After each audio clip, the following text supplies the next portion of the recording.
حضرت جنید بغدادی رحمتullah تعالی علیہ تقریر کر رہے تھے تو ایک شرابی پہ اثر ہو گیا، دوڑا ہوا آیا، کہنے لگا حضور ہر روز شراب پی ہے، 40 سال ہو گئے شراب پیتے، آپ کی باتیں دل کو لگ گئی ہیں، لیکن آج توبہ کروں گا تو اللہ معاف کر دے گا۔ تو حضرت جنید بغدادی فرمانے لگے تیرا کوئی انتظار کر رہا ہے؟ تو کہنے لگا حضور نشئیوں کا، شرابیوں کا کون انتظار کرتا ہے؟ کچھ زمانہ اماں انتظار کرتی تھی، اب سمجھ گئی وہ نہیں آئے گا۔ کون انتظار کرتا ہے؟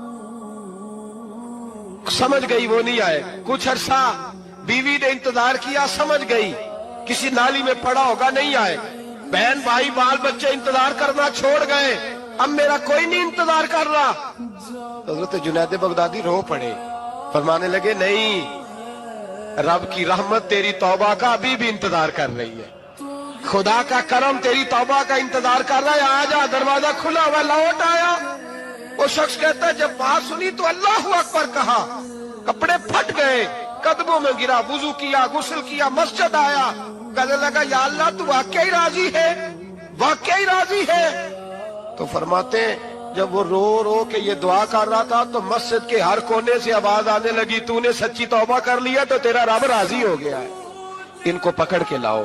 اور حضرت جنید نے یہ بات سیکھی کہاں سے؟ حضرت سیری سختی سے۔ حضرت سیری سختی آپ کے مرشد تھے، تو گزر رہے تھے گلی میں، ایک درخت کے نیچے رش بڑا تھا، درخت تھا تو لوگ وہاں کٹے تھے، رش تھا تو آپ نے کہا جنید پتا تو کر یہاں کیا ہے؟ لوگوں نے کہا حضور ایک شرابی شراب کے نشے میں مست اول فول بول رہا ہے اور لوگ تماشا دیکھ رہے۔ حضرت گئے، چھڑی ہاتھ میں تھی، جوانوں سے کہا چلو نکلو بھاگو، سب لوگ چلے گئے۔ تو فرمایا جنید جا پیالے میں پانی لا۔ فرماتے میں پانی لایا تو حضرت نے اپنے ہاتھوں سے اس کا منہ دھو ڈالا۔ اللہ کرے ان کا کوئی منہ دھونے والا یاد ہے، اللہ کرے کوئی آئے جو ان کا منہ دھو ڈالے۔ یہ تو بیچارے اب الجھ گئے گناہ میں، کوئی آئے ان کا بازو تھامے، منہ دھو ڈالا، اور دھو کے نہ منہ، تو رب کریم کے ولی کی آنکھوں میں آنسو آئے اور کہنے لگے اے اللہ میں نے منہ اس لیے دھویا ہے کہ جتنے لوگ شراب کی بو سونگیں گے اس کے شرابی ہونے پہ گواہ بنیں گے۔ چلو اب منہ دھویا ہے، کوئی بو تو نہیں نہ سونگے گا، اور لوگ تو گواہ نہ بنیں گے کہ شرابی ہے۔ اور پھر رو کے کہنے لگے اے اللہ جو میری طاقت تھی وہ میں نے کر دیا، اب جو تیرے قبضے میں ہے تو بھی رحمت فرما۔ میری طاقت میں منہ دھونا تھا، میں نے دھو ڈالا ہے، تو دل دھو دیا کرتا ہے، مہربانی کر اس کے دل کو بھی صفائی عطا فرما دے۔ یہ کہہ کے چلے گئے۔ فرماتے ہیں حضرت جنید میں تہجد کا وضو کرا کے جناب سیری سختی کو مسجد میں لے کے پہنچا تو وہ شرابی مجھ سے پہلے مسجد میں بیٹھا ہوا تھا اور آوازیں آ رہی تھی سری تو نے منہ دھویا تھا تو ہم نے دل بھی دھو ڈالا، دھو ڈال ان کے بازو۔ امام بہقی نے دلائل کے اندر لکھا ہے، فرماتے ہیں نبی کریم صلی اللہ علیہ وسلم نے ان کی طرف دیکھا تو حضور کی مقدس آنکھیں آنسوؤں سے بھر گئیں۔ حضور نے فرمایا ابو بصیر تیری تکلیف مجھے نظر آ رہی ہے پر میں نے وعدہ کیا ہوا ہے، میں نے وعدہ، بھئی یہاں ڈٹ کے رہنا بڑا مشکل ہے، یہاں قائم رہنا بڑا کٹھن مرحلہ ہے، یہاں آزمائش کے موقع پر دین پر انہوں نے تو رکھا ہی نہیں، لوگ تانے دیتے ہیں، باتیں کرتے ہیں، رکھا ہی نہیں، تو پھر ان کا بنتا ہے۔ حضور نے فرمایا تجھے جانا پڑے گا۔ صحابہ کہتے ہیں پورے مدینے میں ایسے تھا جیسے سوگ کا سما ہو۔ جب وہ دو سپاہی حضرت ابو بصیر کو پکڑ کے لے جا رہے تھے تو وہ پلٹ پلٹ کے پیچھے دیکھتے تھے، پلٹ پلٹ، پیروں میں خون ہے، آنکھیں آنسوؤں سے بھری ہوئی۔ فرماتے ہیں جب وہ پلٹ رہے تھے تو مدینے کی گلیاں بھی رو رہی تھی۔ میرے نبی پاک جب وہ آنکھوں سے اوجھل ہو گئے تو حضور بیٹھ گئے زمین پہ، نبی پاک نے رونا شروع کر دیا۔ فرمایا اللہ تو نے اس شخص کی مدد فرمانی ہے، اس پر کرم کرنا ہے، اللہ اس کا خیال فرمانا، اس کے لیے دعا کی۔ حضور روئے۔ حضرت ابو بصیر باہر نکلے تو وہ جو کافر تھے نا وہ کہنے لگے تو بڑا بنتا تھا ان کا، انہوں نے تجھے رکھا نہیں، تجھے رکھا بھی نہیں۔ تو حضرت ابو بصیر نے تھپڑ مارا منہ پہ، کہنے لگے میں وہ نہیں جو تھوڑی سی بات سے بدل جاؤں، ایمان یقین اور استقامت کی دولت ملی ہوئی ہے۔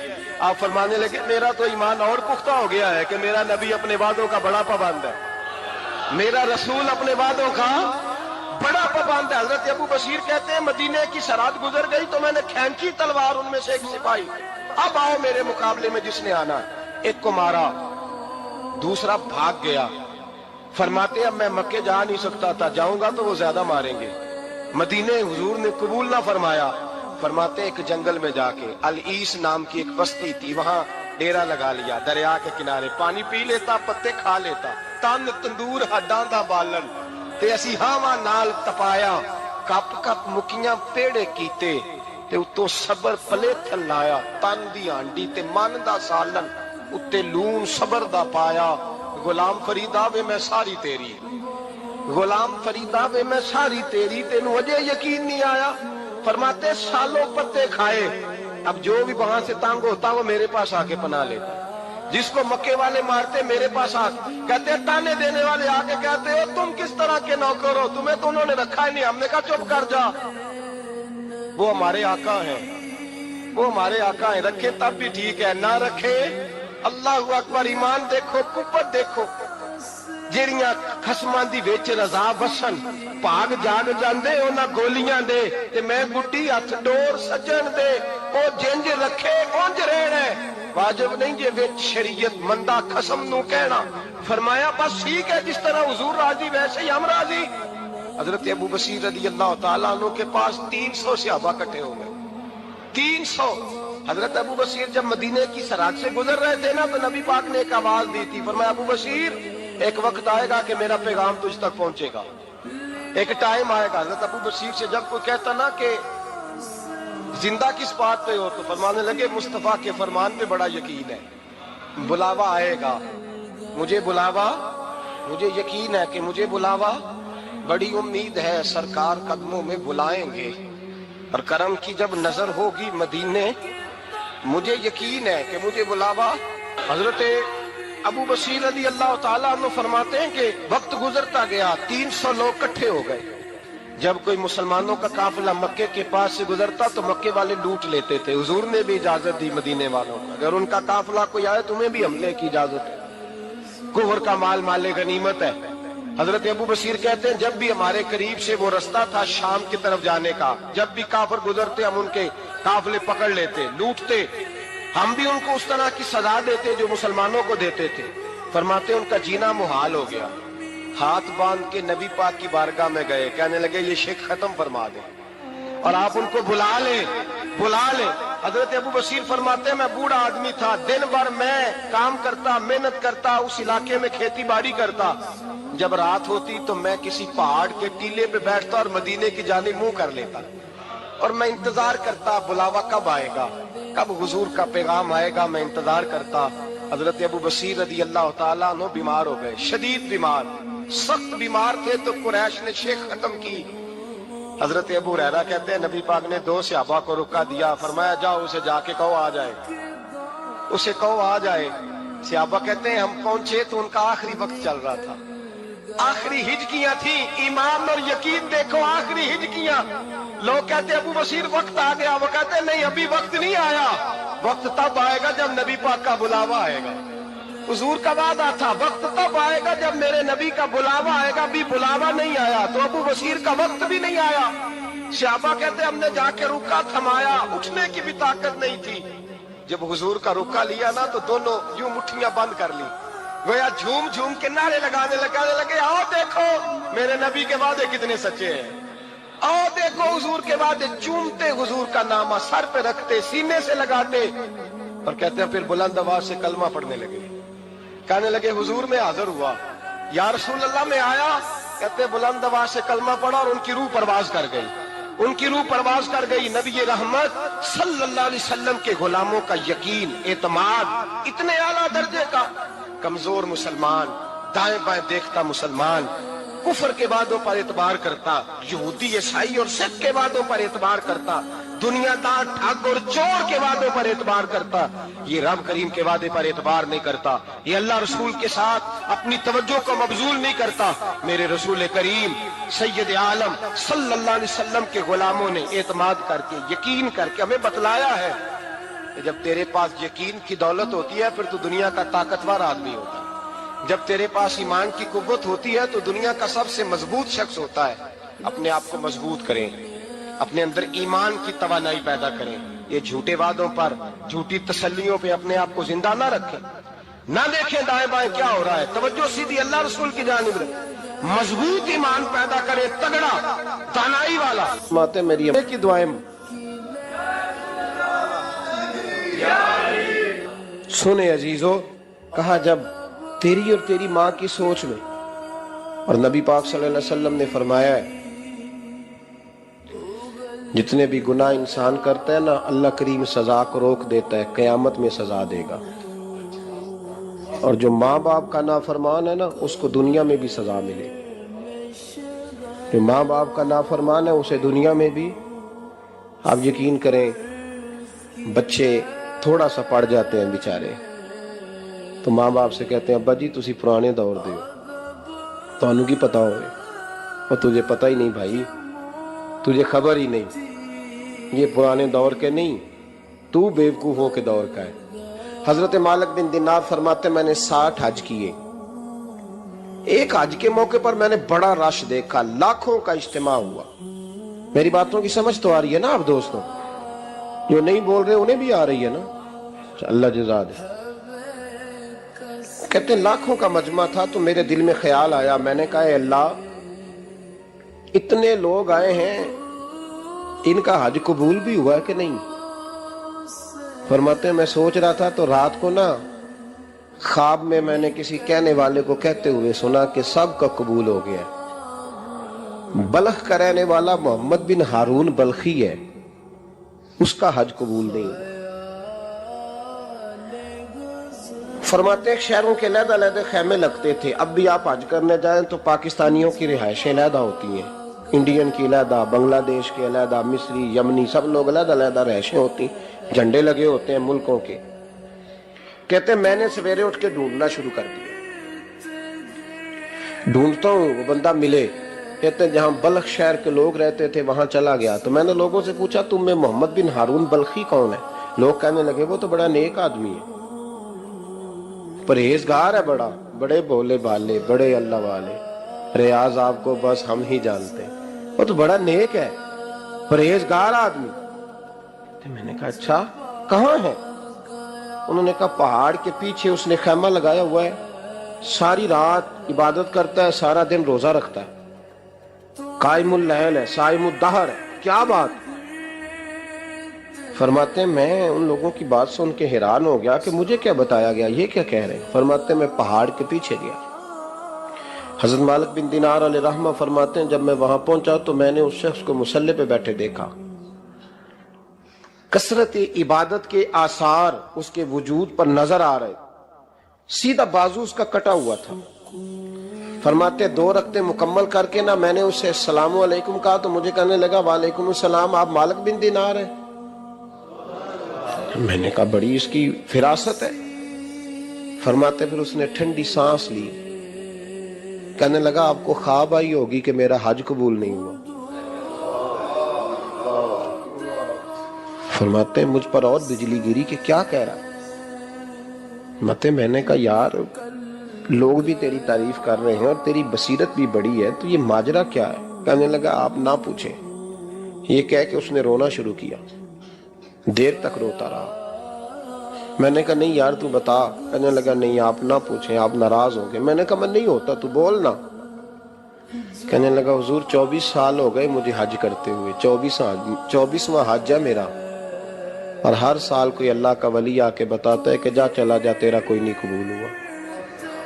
بے پروائی ویک سجن دی جتھے کسے دی پیش نہ جاوے، انہیں تاجہ والے در در رولے تے منگتیاں تخت بٹھاوے، آزم کسے نو کارا ملدا ہی کوئی کعبے و خالی آوے۔ کہتے ہیں اس نے مجھے کہا حضور 24واں حج ہے، ہر سال کوئی بتاتا ہے۔ میں نے کہا تیری غلطی۔ کہنے لگا میں اپنی ماں کا نافرمان۔ میں نے کہا واقعہ کیا ہوا؟ کہنے لگا حضرت اللہ نے مجھے دولت دی، مال دیا، زمینیں دی تو میں عیاش ہو گیا۔ آپ یقین کریں اللہ لوگوں کو مال دیتا ہے تو وہ سمجھتے ہیں میری چلاکی سے آیا ہے، میں تیز بڑا تھا اس لیے آیا ہے، نافرمان ہوتے ہیں۔ لیکن جو رب لینا جانتا ہے دینا جانتا ہے وہ لینا بھی۔ وارث شاہ مان کری نہ وارثاں دا، رب بے وارثہ کر کے مار دائی۔ لوگ بڑے سمارٹ بن جاتے ہیں، ان کی گفتگو میں بڑا تکبر ہوتا ہے، ان کے نگاہوں کے انداز میں بڑے، وہ کہتے ہیں اوہ سب لوگ بیوقوف ہیں صرف میں سیاںا ہوں، کام جو صحیح چل رہا ہے۔ او بھائی 1 منٹ لگتا ہے انسان کو بادشاہ سے فقیر ہونے میں۔ ایک امام مالک رحمت اللہ علیہ بیٹھے تھے تو ہارون رشید آپ سے کہنے لگا، امام ابو مالک سے، حضرت بتائیں اس وقت اللہ کیا کر رہا ہے؟ آپ فرمانے لگے یار تو بڑے موٹے دماغ کا ہے، کس طرح کے سوال پوچھتا ہے؟ بادشاہ تھا نا، کہا نہیں آپ بتائیں۔ تو امام مالک فرمانے لگے تو تخت پہ بیٹھ کے سوال پوچھتا رہتا ہے اور میں نیچے بیٹھ کے جواب دیتا رہتا ہوں، نیچے آ پھر بتاتا ہوں۔ اس نے کہا جناب بتائیں۔ فرمانے لگے تو سوالی ہے نا، تو تو نیچے بیٹھ اور میں اوپر بیٹھتا ہوں، کہ جناب آ جائیں۔ ہارون رشید نیچے آ گیا، امام مالک تخت پہ بیٹھ گئے۔ فرمانے لگے اب بتا کیا پوچھ رہا تھا؟ کہنے لگا حضور پوچھا تھا اللہ اس وقت کیا کر رہا ہے؟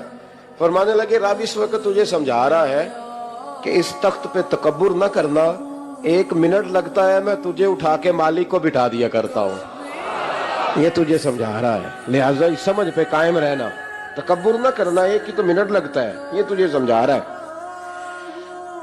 تو وہ شخص کہنے لگا محمد بن ہارون بلخی امام مالک بن دینار سے کہ حضور بڑی دولت تھی تو میں عیاش ہو گیا تھا، رمضان کا مہینہ تھا، اماں تندور میں روٹیاں لگا رہی تھی، میں شراب پی کے گھر آ گیا۔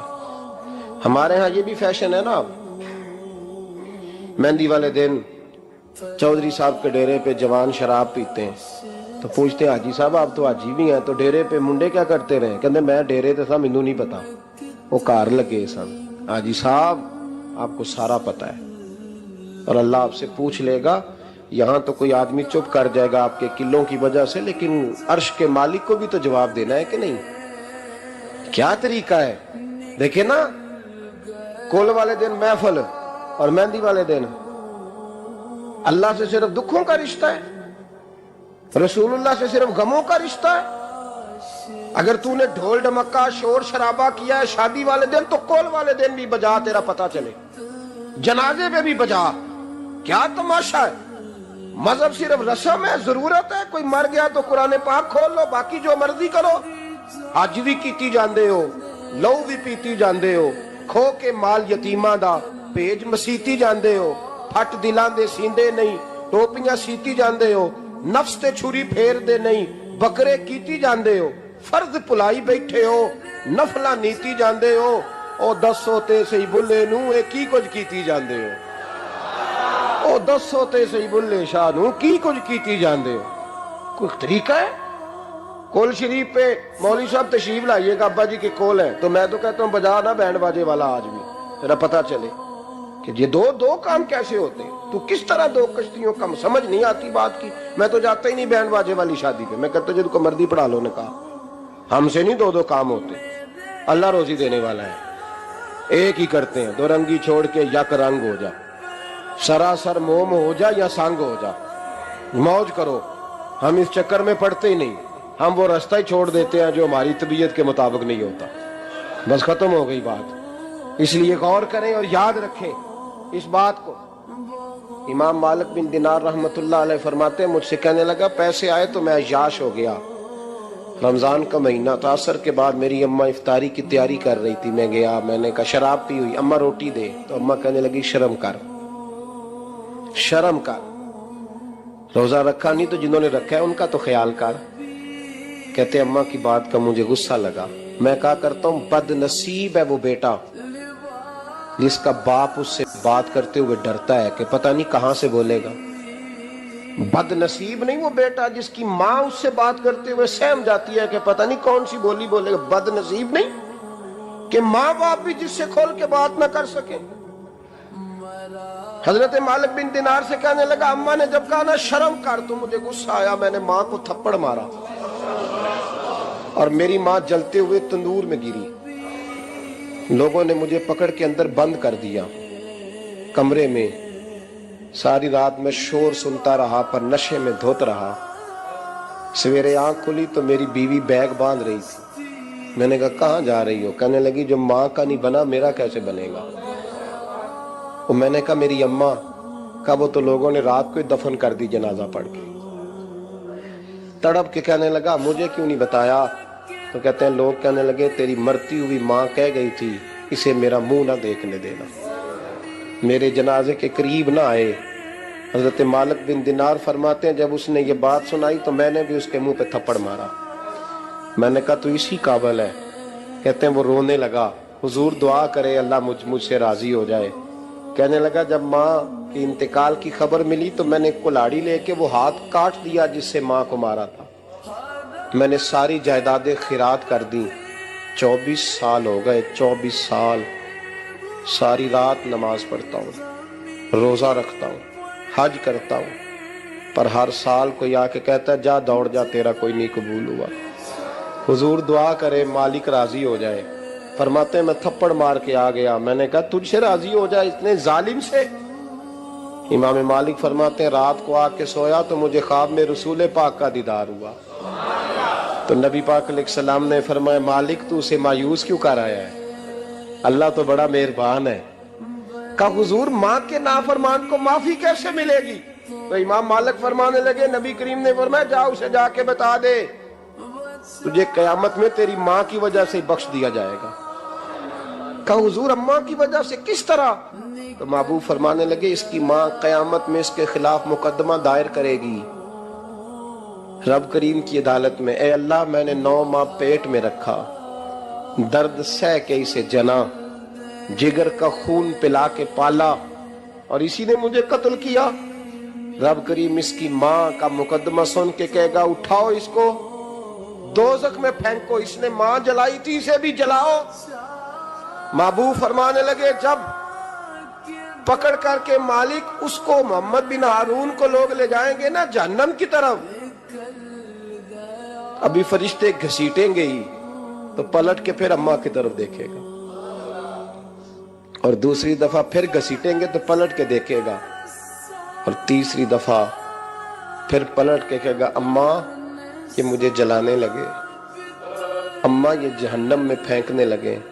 میرے حبیب فرمانے لگے وہ جل کے مرنے والی ماں وہاں بھی بول پڑے گی، کہے گی یا اللہ چل میں نے معاف کیا تو بھی معاف کر دے، اے اللہ میں نے معاف کیا تو بھی معاف کر دے، اللہ تو معاف کر دے اسے، اللہ تو اس سے درگزر فرما، اسے معاف کر دے۔ میرے محبوب پاک علیہ السلام فرماتے ہیں رب کریم کہے گا اس نے تجھے جلایا، تو کہے گی اللہ یہ تو بیٹا تھا اس نے جلا دیا، میں ماں ہوں میرے سامنے جلے تو میں کیسے برداشت کر سکتی؟ فرمایا اس نے جلا کے مارا تھا پر اسی ماں کی وجہ سے رب کریم اسے جنت عطا فرمائے گا۔ پلٹا جا کے ماں کے پیروں میں بیٹھ، جا سویرے ان پڑھ باپ سے دعا کرایا کر، جا بالکل انگوٹھا چھاپ باپ سے صبح دعا کرایا کر، دیکھ رب کریم تیرے لیے رحمتوں کے دروازے کھول دے گا۔ عزیز دوستو قرآن مجید نے کہا ہے وَبِالْوَالِدَيْنِ احسانا، اپنے والدین کے ساتھ احسان کرو، اپنے والدین کے ساتھ احسان والا نیکی والا رویہ اختیار کرو۔ اس آیہ مقدسہ پر بہت سارے لوگوں نے بہت کچھ کہا ہے، لیکن علامہ سید محمود آلوسی اندلسی رحمۃ اللہ علیہ نے فرمایا موبائل فون سائلنٹ کر دیں، اور یہ جو ویڈیو بناتے تھک جاتے ہیں دوست موبائل فون والے، یہ میرا خیال ہے ویڈیو والے بھائی سے ہی کوئی رابطہ شابطہ کر لیں تو تھکاوٹ نہیں ہوگی، بنی بنائی مل جائے گی۔ تصویریں اتنا زیادہ ضروری نہیں جتنی ہم نے ضرورت بنا لی ہے، بس ٹھیک ہے ضرورت کے تحت ٹھیک ہے، اتنا زیادہ اس پہ فوکس نہ کریں ورنہ اصل کام رہ جاتا ہے۔ ہم نے تو دل میں سجا رکھی ہے تصویر یار، بس ذرا گردن جھکائی دیکھ لی، تو اس لیے اتنا زیادہ اس کو ضروری نہ بنائیں، حد ہی ہو گئی ہے تصویروں والی۔ میں تو گزارش کرتا رہتا ہوں کہ اشتہار بھی بغیر فوٹو کے چھپے تو زیادہ اچھا لگتا ہے، اور میری یہ بھی رائے رہتی ہے کہ تھوڑا نام لکھا جائے، محمد اجمل قادری سے بھی لوگوں کو پتہ چل ہی جائے گا کون صاحب آ رہے ہیں۔ ہمارے اشتہار پہ کچھ ایسے القابات لکھے ہوتے ہیں جن کا عام آدمی کو ترجمہ بھی نہیں آتا ہوتا، تو ایسی چیزیں پرنٹ کرنے کی کیا ضرورت؟ تھوڑے القابات کے ساتھ سادہ کام کریں، سادگی میں ہمیشہ حسن ہوتا ہے، اور جو سادگی ہوتی ہے وہ ملاوٹ سے پاک ہوتی ہے۔ اللہ تعالیٰ آپ کو بہترین. بس بیٹھ جائیں اپنی جگہ پہ بھائی, تشریف رکھیں سارے سنگی, اور میری طرف توجہ کریں. بچہ کوئی اٹھے تو اسے پیار سے بٹھا دیں. میں ذرا ٹھنڈی ٹھنڈی تقریر کرنے والا ہوں, تو چلو اثر کرے نہ کرے سن تو لے میری فریاد. نہیں ہے داد کا طالب یہ بندہ آزاد.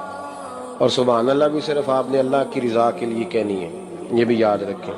کبھی کسی مولوی نعت خواں اور کسی کی توجہ کر کے سبحان اللہ نہ کہیں, ورنہ آپ کو ثواب نہیں ہوگا. صرف اللہ کی رضا کے لیے. اور میرے لیے یہ بھی کافی ہے کہ آپ چپ کر کے بھی سنیں تو مجھے اس کا بھی بڑا فائدہ ہے. سننا بہرحال آپ کے لیے بہتر ہے, اس پہ ضرور سنیں. میں چھوٹا آدمی ہوں لیکن کچھ باتوں سے بڑا پریشان ہو جاتا ہوں. جب لوگ کہتے ہیں نا جس کا ایمان ہے وہ پڑھے, تو جو بیچارہ ٹینشن میں بیٹھا ہے, سوچ کہیں اور چلی گئی ہے, وہ بے ایمان تو نہیں نا. تو کیوں اس قسم کے جملے ہم بولتے ہیں جن کی شریعت ہی ہمیں گنجائش نہیں دیتی, اجازت نہیں دیتی کہ جس کا ایمان ہے وہ ہاتھ کھڑا کر لے. تو جس نے تازہ بائی پاس کرایا دل کا, وہ ہاتھ کھڑا کرے گا تو مر جائے گا بیچارہ. اس کو حکم ہے کہ وہ نیچے رکھے. یہ جذبہ ہے, ضرور ہونا چاہیے. ہاتھ کھڑے دیے ہی اللہ رسول نے اپنے لیے ہیں تو ہونا ضرور چاہیے, لیکن اس کو اتنا فرض نہیں سمجھنا چاہیے. ماحول میں بہت زیادہ. اور ایک اور بڑا ایشو ہے ہماری محفلوں میں, وہ نوٹ پھینکنے کا ہے. کیا ضرورت ہے؟ نذرانے کا یہ سٹائل نہیں, نہ یہ کام کریں. میلاد کی محفل میں آ کے بھی غریب آدمی پریشان رہتا ہے. وہ کہندا میرے کو دتھی ہوندی تے میں بھی اگے بہندا, لہذا پیچھے بو لوگ کے دتھی جو کوئی نہیں. اس لیے میلاد کی محفلوں میں بھی جو 50,000 روپیہ دیتا ہے اس کی صدارت ہوتی ہے, اس کا کوئی مطلب نہیں. یہ جو اسٹیج ہے نا جس پہ آپ لوگ ہمیں دیکھ رہے ہیں, تو میرے جیسے لوگ آ گئے ہیں تو خرابی ہوئی ہے, ورنہ تو یہ پیر میرے علی شاہ کا اسٹیج ہے. ورنہ جو محدث اعظم مولانا سردار احمد صاحب کا اسٹیج ہے. اس پہ تو جو جس کا دل آتا ہے وہ کہتا جا رہا ہے. کوئی پتہ ہی نہیں کوئی کیا بول رہا ہے اور کون کس کا کلام پڑھ رہا ہے. کوئی اس نے تحقیق نہیں کرائی کہ یہ پڑھنے والا تھا بھی کہ نہیں, کوئی پتہ ہی نہیں. بڑے بڑے شعراء مولانا حسن رضا صاحب جیسے لوگ نعت لکھتے تھے تو پہلے چیک کراتے تھے کہ ٹھیک ہے کہ نہیں. اب پتہ ہی کوئی نہیں. یہ بڑا سنجیدہ اسٹیج ہے. یہ میاں شیر محمد شرک پوری کا اسٹیج ہے, یہ حضرت امیر ملت کا اسٹیج ہے میرے بھائی, یہ علامہ کاظمی کا اسٹیج ہے, اور یہ میرے اعلیٰ حضرت فاضل بریلوی کے ماننے والوں کا اسٹیج ہے. اس میں کوئی ایسی حرکت نہ کرے, اور کبھی بھی محفل کو کمرشل نہ بنائے. زندگی میں یاد رکھ لیں, اللہ رسول کی بارگاہ میں بھی جانا ہے. لوگ آ کے شکوہ کرتے ہیں فلانا مولوی پیسے مانگتا ہے, تو میں نے کہا وہ اس لیے مانگتا ہے کہ آپ دیتے ہیں. آپ مارکیٹ بند کر دیں تو بندے سارے صحیح ہو جائیں گے. یہ مانگنے والے کی غلطی نہیں, یہ ریٹ لگانے والوں کی غلطی ہے. جو چیز مارکیٹ میں بکے نہ وہ بننی بند ہو جاتی ہے. تو کیوں آپ لوگوں نے ایسے لوگ پرموٹ کیے جنہوں نے نعت بیچی 10,000 کی, تلاوت بیچی 10,000 کی, معاذ اللہ تقریر بیچی, کیوں ایسے لوگ پرموٹ کیے؟ کرو مدح اہل دول رضا, پڑے اس بلا میں میری بلا, میں گدا ہوں اپنے کریم کا, اور میرا دین پارا نہ نہیں. اور یہ یاد رکھ لو زندگی میں, اس کی کو تھوڑی اور کم کر دیں جی, اللہ آپ کو جزا دے, برکت دے. یہ بھی یاد رکھ لیں کہ گردن کو جھکا دیتا ہے خیرات کا پتھر, جہاں میں مانگنے والوں کے سر کبھی اونچے نہیں ہوتے. سر اسی کا اونچا ہوتا ہے جو دینے کا عادی ہوتا ہے. جو کشکول طلب دراز کر کے رکھتے ہیں ان کے بھی کبھی سر اونچے ہوئے ہیں. وہ کسی نے کہا تھا, مجھے بعد لوگ فون کرتے ہیں کہتے ہیں صاحب آپ کا ریٹ, تو میں کہتا ہوں توڑ کو دیتا ہی نہیں جانا. تو کیوں آپ ایسی بات کرتے ہو بھائی, ہم بڑے قیمتی لوگ ہیں, کیوں ہمارا آپ ریٹ لگاتے ہو؟ یہ شعر سن لیں, یہ شعر آپ کو فائدہ دے گا, اگر یاد ہو گیا تو بڑا نفع دے گا. یہ آرزو کرم اور میں آپ سے کروں, یہ آرزو کرم اور میں آپ سے کروں, یہ بھیک اس کو دیجئے جس کا خدا نہ ہو.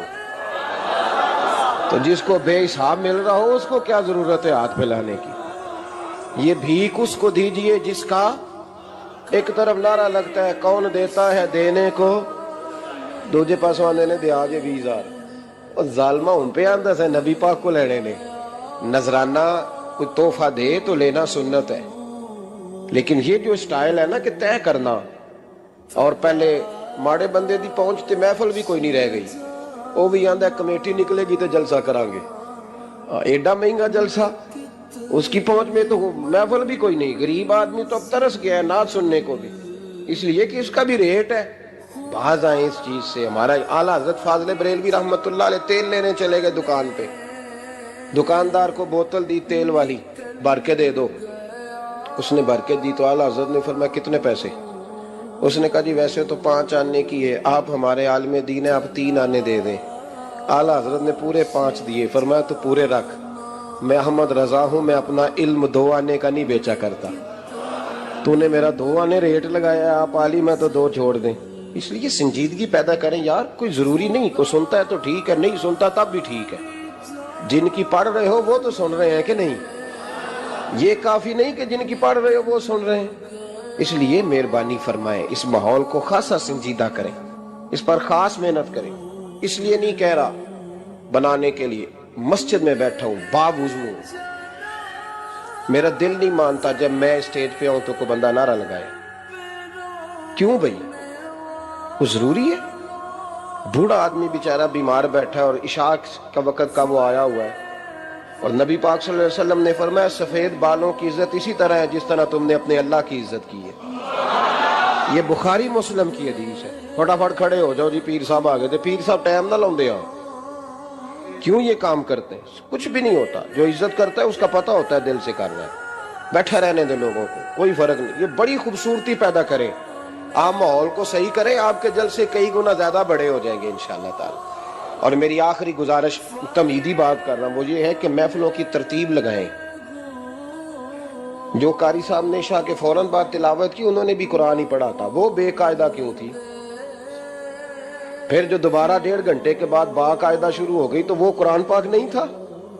ان باقاعدہ شروع ہونے لگی ہے. کیا مطلب ہے اس کا؟ باقاعدہ محفل عشاء کے بعد شروع کریں, ٹائم دیں, نعت خواں کو وقت دیں, اور دعا کا ٹائم لکھیں. آپ میرے پاس کبھی آئیں, ہزاروں کا جلسہ ہوتا ہے ہمارا, لیکن ہم 1.5 گھنٹے سے زیادہ محفل کرنا مناسب ہی نہیں سمجھتے. اس لیے کہ اگر فجر سویرے تنگ ہو جائے تو ساری رات جلسے کا مقصد کیا ہوا. اور مختصر بات کریں گے خیر الکلام ما قل و دل, تو وہ بڑی بہترین رہے گی. سنجیدگی لائیں تاکہ جس آدمی نے سویرے کام پہ جانا ہے وہ 10 کے آوے آ کہ میں چلنا 8 بجے محفل شروع ہونی ہے تے لو 9:45 میں تھوڑے کول ہوواں گا انشاءاللہ, تاکہ باقی کا کام بھی کر لیں. یہ ماحول, یہ میں گزارشات کر رہا ہوں, اپیل کر رہا ہوں. چلے اللہ کرے میں بے عمل آدمی ہوں, میری زبان سے نکلی بات کسی پہ اثر کر جائے. یہ آپ سنجیدگی پیدا کر کے دیکھیں, انشاءاللہ یہ رش زیادہ ہو جائے گا آپ کے پاس, اور برکت ہوگی اس بات کی. وبالوالدین احسانا, والدین کے ساتھ احسان کرو. علامہ سید محمود آلوسی اندلسی رحمت اللہ علیہ صاحب تفسیر روح المعانی فرماتے ہیں, آپ فرماتے ہیں اللہ کریم نے کہا والدین کے ساتھ احسان کرو. اس کا ترجمہ کیا ہے؟ آپ فرماتے ہیں اس کا مطلب یہ ہے کہ جتنی کوئی بندہ نیکی کرے اگر اس کے مطابق نیکی کر دی جائے تو وہ بدلہ ہوتی ہے, اور اگر تھوڑی بڑھا کے کی جائے تو وہ احسان ہوتی ہے. فرمایا رب کریم فرماتے ہیں اس طرح کرو, ذرا سوچ لو بچپن سے لے کر آخر تک جہاں تک تم موجود ہو تمہارے ماں باپ نے تمہارے ساتھ کیا کیا ہے. اگر اس سے بڑھا کے کرو گے تو اس کا مطلب ہے تم نے احسان کیا ہے. ماں باپ جو ہوتے ہیں نا, ٹھنڈی چھاؤں, میٹھی زندگی. ماں ان پڑھ بھی ہو نا تو کم از کم یونیورسٹی ہوتی ہے, اور باپ اگر بالکل انگوٹھا چھاپ بھی ہو نا, وہ کسی کالج میں مدرسے میں ادارے میں نہ پڑھا ہو, تو بیٹے کے حق میں جن چیزوں کی ضرورت ہوتی ہے وہ ساری اللہ باپ کو عطا کر کے بھیجتا ہے. ماں باپ کو نا کچھ علم لدنی اللہ دیتا ہے کہ بچوں کے لیے کیسے آگے بڑھنا ہے. ماں باپ ایک حسن ہے معاشرے کا.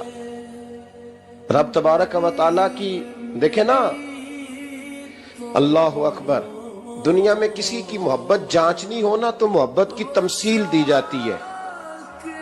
وَتِلْكَ الْأَمْثَالُ نَضْرِبُهَا لِلنَّاسِ, اللہ لوگوں کے سمجھنے کے لیے مثالیں بیان فرماتا ہے. اللہ تبارک و تعالیٰ نے جب اپنا آپ سمجھانا چاہا نا, توجہ ہے میری بات پر, جب مالک نے اپنا آپ سمجھانا چاہا تو میرے رب نے ماں باپ کی مثال بیان فرمائی. رب ارحمہما کما ربیانی صغیرا, یا اللہ ان دونوں پہ رحم فرما. اور یہ لفظ رب یہاں 2 معنی میں آیا ہے, علماء بیٹھے. رب کا معنی ہوتا ہے تدریجن پالنا, کہ یا اللہ ان دونوں پہ رحم فرما جنہوں نے مجھے رب بن کے پالا. یعنی مطلب کیا؟ یہاں ربوبیت کا معنی پالنے کے معنی میں، تدریجن پالنا۔ میرے نبی پاک صلی اللہ علیہ وسلم نے فرمایا اللہ تم سے 70 ماؤں سے زیادہ محبت فرماتا ہے۔ یہ امام سیوطی نے در منصور میں روایت لکھی ہے۔ اچھا بھائی، اللہ نے بھی مثال ماں کی بیان فرمائی، فرمایا گھر جا کے اپنی اماں کو دیکھ لو، اماں تم سے کتنا پیار کرتی ہے۔ بس اس پیار کو تولنا شروع کر تو 70 ماؤں سے بھی زیادہ رب تم سے محبت فرمانے والا ہے۔ ماں کے سینے میں نا، دیکھیں نا، ایک بچی ہوتی ہے BA، وہ اس نے کر لیا، اس کی اماں روز کہتی ہے بیٹے سویرے اٹھا کر، ساس کے پاس جائے گی تو وہ کہے گی کہ اس کی اماں نے سویرے اٹھنا سکھایا ہی نہیں، اور بیٹی کہتی ہے اماں جی تو جاواں گی ویکھی جائے گی۔ اچھا اس کی شادی ہو گئی، اس کی ساس نے آہستہ آہستہ شکوے شروع کر دیے، خامن سے کہنے لگی تو اس کو اٹھاتا ہی نہیں سویرے، وہ بھی کہتا ہے کمرے میں جا کے اماں شکوہ کرتی ہے تو اٹھتی نہیں، اور بچی لاڈلی تھی، وہ نہیں تھی اٹھتی ٹائم پہ۔ زندگی کے 22 سال 23 سال وہ سویرے نہیں اٹھی، وقت پہ نہیں اٹھی، مثال دے رہا ہوں۔ پھر اسی بیٹی کو اللہ نے ایک بیٹا عطا کر دیا۔ صبح 100 آواز اس کی اماں دیتی تھی پر اس کی آنکھ نہیں کھلتی تھی، لیکن اسی بیٹی کا بیٹا سحری کے وقت ہلکا سا روتا ہے، ساری دنیا سوئی ہے پر اماں اس کی فٹافٹ جاگتی ہے، فٹافٹ جاگتی ہے۔ ایک آدمی تھا تو اس کی بیوی انتقال کر گئی اور اس نے طلاق دے دی، 10-11 سال کا اس کا بیٹا تھا، اس نے دوسری شادی کر لی۔ ایک دن اپنے بیٹے سے کہنے لگا بیٹے وہ سگی اماں ٹھیک تھی یا یہ والی ٹھیک ہے؟ تو بیٹا کہنے لگا ابا جی یہ ٹھیک ہے، وہ سگی امی جھوٹ بڑے بولتی تھی، سگی امی جھوٹ بڑے بولتی تھی، جھوٹی تھی، یہ سچی ہے۔ اس نے کہا بیوقوف تیری ماں جھوٹی تھی؟ اس نے کہا ابا بڑی۔ کہا کس طرح؟ کہنے لگا ابا جی میں نا کبھی، آپ کو پتا میں شرارتی ہوں، کبھی میں شرارت کرتا تھا نا، کوئی برتن توڑ دیتا تھا تو میری سگی اماں مجھے تھپڑ مار کے باہر نکالتی تھی، کہتی تھی میں تالا لگاؤں گی باورچی خانے کو، تجھے ساری رات روٹی نہیں دینی، تو آج بھوکا ہی رہے گا، بالکل نہیں دینا، ساری رات نہیں دینا۔ بڑے دعوے کرتی تھی، قسمیں اٹھاتی تھی، پر بڑی جھوٹی تھی۔ آدھا گھنٹہ بھی نہیں گزرتا تھا تو گلیوں میں مجھے ڈھونڈنے لگ جاتی تھی، ڈھونڈ کے لاتی تھی، ڈھونڈ کے، اور لا کے نا تو غلطی میری ہوتی تھی، رونا میری اماں شروع کر دیتی تھی، وے اوے مینوں نہ ستایا کر وے پترا۔ پھر میری مرضی کا کھانا مجھے پکا کے دیتی تھی، میری مرضی کا، اور پھر میری اماں مجھے تحفہ بھی دیتی تھی۔ ابا جی وہ جھوٹی تھی، پہلے کہہ رہی تھی ساری رات نہیں دینا، اب آدھا گھنٹہ، یہ بڑی سچی ہے، جواب بھائی ہے۔ میں شرارت کرتا ہوں تو تھپڑ مار کے نکال دیتی ہے، کہتی ہے روٹی نہیں دینی، پھر میں ساری رات رو کے گزارتا ہوں پر نہیں دیتی۔ یہ سچی ہے، وہ جھوٹی تھی۔ تم ماں کے درد کو کیا سمجھے؟ بچے تو کہتے ہیں اماں نے ہمیں قید کر دیا، اماں کہتی ہے میری مرضی سے کھاؤ، اور تجھے نہیں پتا اس نے قید نہیں کیا، وہ تم سے پیار بڑا سچا کرتی، اور بڑا سچا پیار کرتی ہے تیرے ساتھ، بڑا سچا۔ بیٹا برگر کھا کے آ جاتا ہے، اماں کہتی ہے روٹی کھا لے، کہتا ہے نہیں آپ نے بینگن پکائے ہوئے ہیں میں نے نہیں کھانے، تو اماں منتیں کرتی ہے، کہتی ہے چل تم 10 کی کھانا ہے، تینوں سیویاں نہ بنا دیاں، فٹافٹ دال پک جائے گی، کیا کھائے گا؟ ابا جی میری طرح قریب سے کہتے ہیں چھڈ پر، بھوک لگے گی تو آپ ہی کھا لے گا، لیکن اماں کہتی ہے اس نے روٹی نہ کھائی تو مجھے نیند نہیں آئے گی۔ تو اس درد کو سمجھنا، میں غلام ہوں ایک آستانے کا، اور میں سمجھتا ہوں جو کسی کا مرید ہی نہیں اس پر تو سایہ ہی نہیں، اسے چاہیے کسی بزرگ کا سایہ حاصل کرے۔ لیکن بھائی یہ بات بھی بڑی سچی ہے کہ میرے جیسے پیر کے ہاتھ میں 5000 روپیہ نذرانہ دو نا، پیر صاحب دعا کرنا، تو پیر صاحب نے دعا پکی یاد کی ہوئی ہے سب کے لیے، رٹی رٹائی، اللہ خیر کرے اللہ بھلا کرے، اور سب کے لیے رٹا لگایا ہوا ہے۔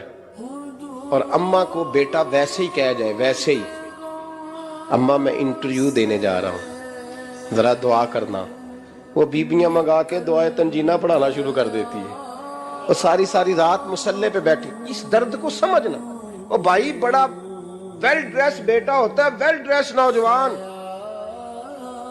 وہ 18,000 کا جوڑا پہنتا ہے، 7,000 کا جوتا خریدتا ہے، وہ قیمتی قسم کی گھڑی استعمال کرتا ہے، لیکن اسی بچے کے جب اپنے بچے ہوتے ہیں نا تو بی بی کو کہتا ہے یہ لے 10,000 روپیہ، بچوں کے کپڑے خرید لے، میرے صحیح ہیں ابھی کل ہی تو خریدے تھے۔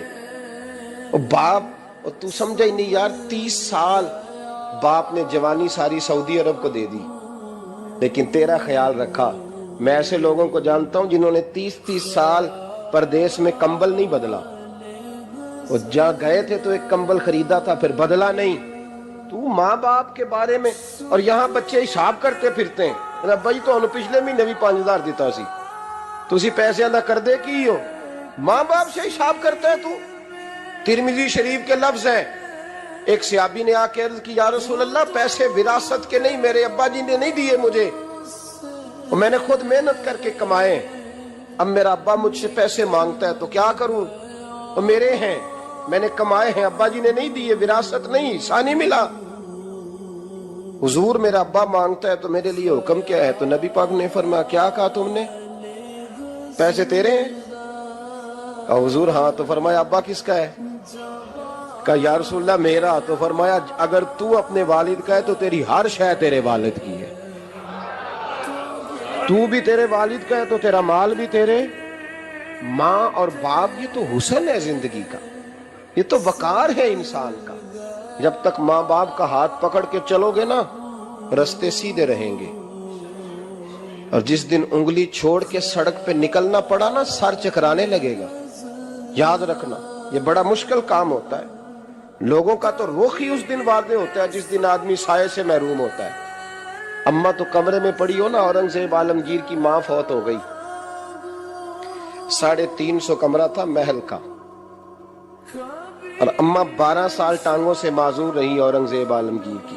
اماں 12 سال کمرے سے نکل نہیں سکی، ساتھ ہی واش روم تھا یا جو بھی اس دور میں طریقہ تھا۔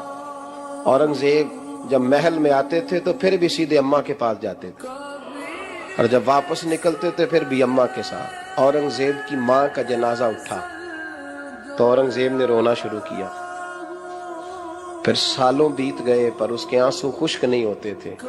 ایک شخص نے کہا تیری کوئی انوکھی مر گئی ہے، ساری دنیا کی مرتی ہیں؟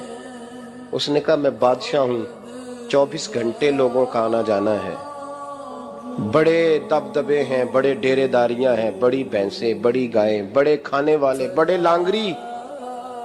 میری ماں بوڑھی تھی، ایک کونے میں پڑی رہتی تھی، پر جب سے وہ گئی ہے یہ مجھے محل نہیں لگتا، مجھے قبرستان لگتا ہے، مجھے لگتا ہے یہ قبرستان ہے۔ ماں اور باپ تو تیری نعمت ہے بھائی۔ ہم بچے، ہمارے آج کل کے بچوں نے ایک مسئلہ بڑا پکا یاد کر لیا، کہتے ہیں مولانا پیر صاحب پسند کی شادی کرنا جائز نہیں۔ میں کہتا ہوں صاحب اور بھی بڑی چیزیں جائز ہیں، صرف ایک ہی شے جائز رہ گئی ہے۔ رسول پاک صلی اللہ علیہ وسلم سوائے اللہ کے کسی کے پابند نہیں، کسی کے پابند نہیں۔ جناب سیدہ خدیجہ الکبریٰ رضی اللہ تعالیٰ عنہ نے پیغام نکاح دیا، یا رسول اللہ میں شادی کرنا چاہتی ہوں، حضور کسی کے پابند نہیں۔ پر میرے محبوب نے فرمایا میرا چچا میرے والد کی جگہ ہے، میں اپنے چاچا سے پوچھ کے تمہیں جواب دوں گا۔ یہ ہے پسند کی شادی جو میرے نبی نے بیان فرمائی ہے۔ تو سارا کچھ کراس کر کر کے گزر جاتا ہے، یہاں تو حال یہ ہے کہ پالنے والا کوئی اور سائے میں بیٹھنے والا۔ باغ تیرے دی کر کر راکھی میں ساری عمر گزاری، تو جدوں اے پھل پکن تے آیا تے لے گئے ہور بپاری۔ اور بیٹا گزرتا ہے اماں کے دروازے کے آگے سے، اماں کے دروازے کے آگے بیٹا امرود لے کے آیا ہے 6 کلو۔ توجہ ہے میری بات پر؟ ادھر دیکھیں جی، چھوڑیں تھوڑی دیر ہماری سنیں۔ وہ امرود لے کے آیا 5-6 کلو، تو اماں کے دروازے کے قریب سے گزر گیا رات کو، تو کمائی کھانے کا ٹائم آیا نا تو گزر گیا۔ تو وہ وزیر اعظم سے ڈرتا ہے نا، تو جا کے بی بی سے کہتا ہے بی بی کے حقوق دینا بھی رسول اللہ کی سنت ہے۔ لیکن یہ کیا بات ہوئی، تو نے بیوی اور ماں کا مقابلہ شروع کرا دیا؟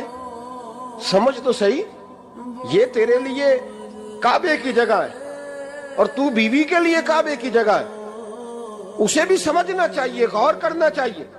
5 کلو امرود لے کے تو ماں کے کمرے کے قریب سے گزر گیا ہے،